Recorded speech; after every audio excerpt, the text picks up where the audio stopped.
Reality Awaits, the new album from The Strokes, has me wondering, have The Strokes gotten really boring, or have I just outgrown the band? I'm going to break it all down on this edition of Rock Album Review.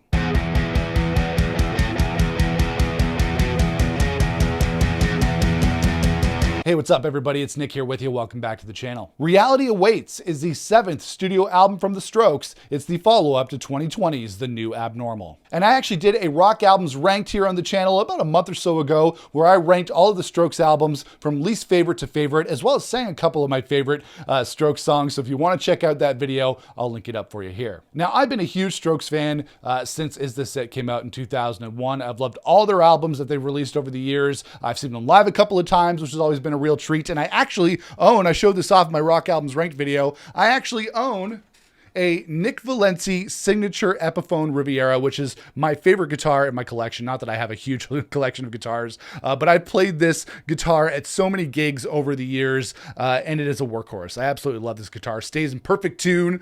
So even though I love the Strokes as a band, I also love the signature Nick Valenci Epiphone Riviera. I don't dislike any of the Strokes albums. The New Abnormal was a really solid record, and they still got the goods with the solid hooks and catchy guitar lines. Or should I say they had the goods, because for me, Reality Awaits is a huge step down and a huge departure for the band. Aside from a couple of moments here and there, I don't think I really enjoyed this record at all, and I came away enjoying very little of the songs that I heard. From the melodies to the guitar lines to the overall songwriting, the Strokes have lost some of that magic that made them one of the great indie rock bands of the 21st century, which is a huge disappointment since I like pretty much everything they've done in their discography. So I have to admit, I was having a little bit of an existential crisis while listening to Reality Awaits. Have the Strokes gotten really boring and uninteresting, or have I just outgrown the band? I feel like I'm in the middle of a bad breakup.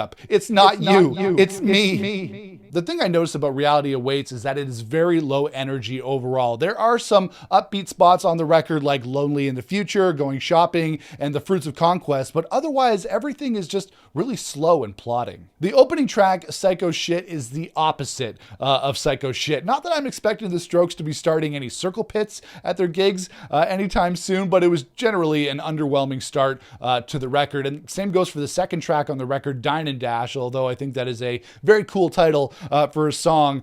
Both of them really failed to get me excited, and I just felt like really unenthused at the start of the record. Get to your room, wounded child. And that lack of energy continues throughout the course of the record. Tracks like Liar's Remorse and Tyrants of the Mellow Moon, both of them did very little to keep me from nodding off while listening to this record.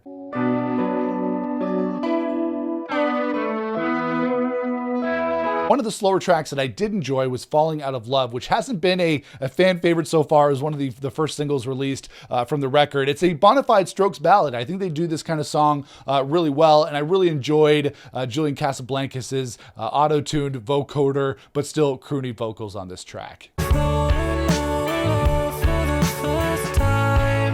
Before we continue, guys, if you like this video, I'd really appreciate it if you toss me a like and a thumbs up. And if you like what I'm doing here on the channel and you want to talk more about our favorite bands, make sure to smash the subscribe button so you don't miss out on future videos. All right, let's get back to it. I just feel like Julian Casablancas has lost some of his edge as a songwriter, at least with the Strokes. I know he has a lot of side projects. There were very few moments on this record where I found my ears perking up for a good melody or a catchy chorus. Everything was very middle of the road. It's like Julian is there on the mic singing his heart out, but I'm not singing along, which is very unusual for me and listening to a Strokes record. And while we're on the topic of Julian's vocals, a lot of fans have been divided about the effects that he's using on his voice on this record, the auto-tune / vocoder, not really sure which one it is, type of effects on his voice. It's pretty much everywhere and on every track on Reality Awaits. But I personally don't mind that kind of effect on vocals if it's done properly. I know sometimes it can get a little bit Kanye Westy here and there, but as long as it's done well,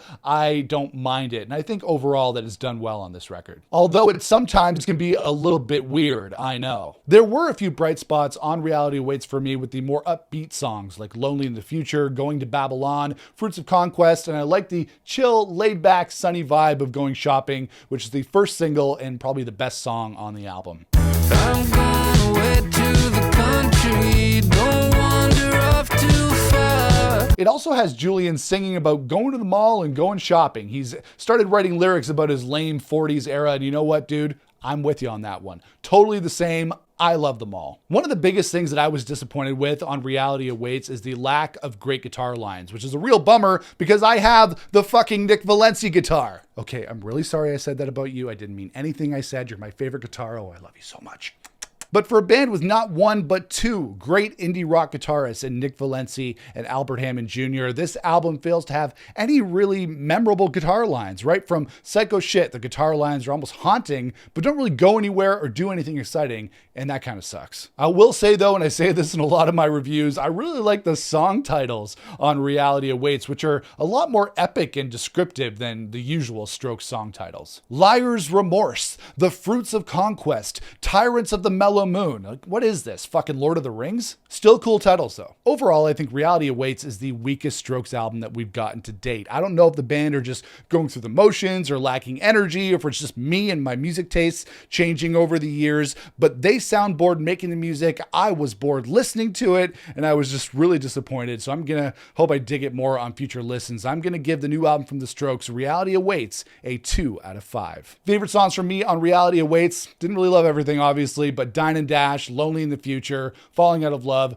Going Shopping, and Fruits of Conquest. And that is it, guys. That is my rock album review for the new album from the Strokes called Reality Awaits. Let me know what you thought of the new album in the comments below. If you like this video, make sure to toss me a thumbs up and a like. I'd really appreciate that. Make sure to smash the subscribe button so you don't miss out on future videos, and I'll see you guys again for another video here on the channel. Until then, rock on, everybody.